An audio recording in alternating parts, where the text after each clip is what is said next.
जब भी आप खाना खाते हैं तो हमेशा कोशिश करिए कि खाना खाते समय बैठ के खाना खाएं, खड़े होके कभी भी नहीं, डाइनिंग टेबल भी नहीं। हाँ, उसके आगे का 7वां है या 8वां जो भी है, कभी भी खाना खाएंगे तो बैठ के ही खाना, खड़े होके या डाइनिंग टेबल पे कभी भी नहीं। ये डाइनिंग टेबल हमारे लिए नहीं है, पहले तो ये समझिए। जिन देशों में ठंडी बहुत होती है वहां के लोगों को गुर्दे का त्रास सबसे ज्यादा होता है, तो वो गुर्दे को बिल्कुल मोड़ के बैठ नहीं सकते जैसे हम बैठते हैं। कोई भी अमरीकी आदमी ऐसे नहीं बैठ सकता, आप देख लो कभी भी। यूरोपियन आदमी ऐसे नहीं बैठ सकता जैसे, उनके गुर्दे इतने फ्लेक्सिबल होते ही नहीं है।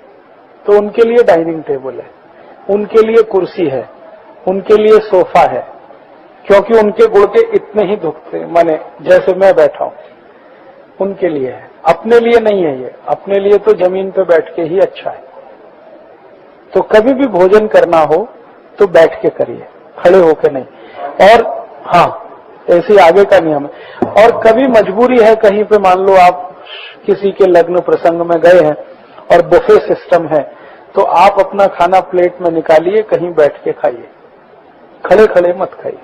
आयुर्वेद तो इतना कड़क भाषा में बोलता है कि जो खड़े होके खाना है तो नहीं खाना अच्छा है। खड़े होके खाना चौपायों के लिए, चौपाई माने जिनके 4 पांव होते हैं, गाय, मछली, भैंस, आदमी 2 पाया है, इसके लिए खड़े होके खाना एकदम निषिद्ध है। हाँ, ये ठीक है, ये ठीक है। कुर्सी पर अगर आप ऐसे सुखासन में बैठ सकते हैं तो चलेगा। अब इसके आगे का नियम वो पानी के लिए है। पानी भी हमेशा बैठ के ही पीना चाहिए, कभी भी खड़े होकर पानी नहीं पीना चाहिए। और इमरजेंसी में कभी ऐसी स्थिति हो कि मान लो हम किसी सड़क पे खड़े हैं, कल्पना करें, और हमारे पास पानी पीने के लिए कुछ भी नहीं है, ना गिलास है ना लोटा है, अब बैठ के पानी कैसे पिए? तो आयुर्वेद ये कहता है कि अपने शरीर को कमर से आगे झुकाइए, बेंड करिए, फॉरवर्ड बेंडिंग, और फिर पानी पीजिए, वो हाथ लगा के या ऐसे पान पोई में जैसे पानी पीने का है वैसे आगे झुककर फॉरवर्ड बेंडिंग में, वो मजबूरी में।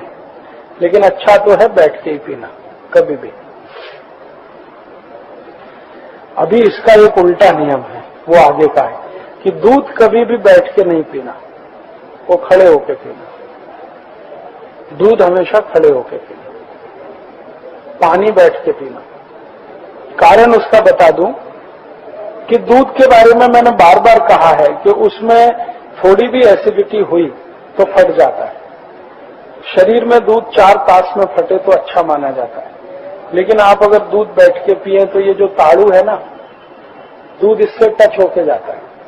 ताड़ू पे हमेशा थोड़ा एसिड रहता है, हाइड्रोक्लोरिक एसिड, तो दूध के साथ मिलेगा तो दूध फटेगा। तो यही ताड़ू से दूध फटता हुआ अंदर जाता है, वो खराब है। इसलिए दूध खड़े होकर पिए तो ताड़ू को टच नहीं होगा, जीभ को टच होना चाहिए और गले से उतरना चाहिए। दूध के लिए नियम यह है कि उसको कभी भी मुंह में नहीं घुमाना चाहिए, पानी को हमेशा मुंह में घुमा के पीना चाहिए, दूध सीधे सीधे। इसलिए ये जो बच्चे दूध पीते हैं ना लेट के, वो सबसे अच्छी अवस्था है दूध पीने की। आई जो उनको दूध पिलाती है वो सबसे अच्छा सो के, पूरे सोए भी नहीं रहते हैं, आधे सोए रहते हैं, सिर पीछे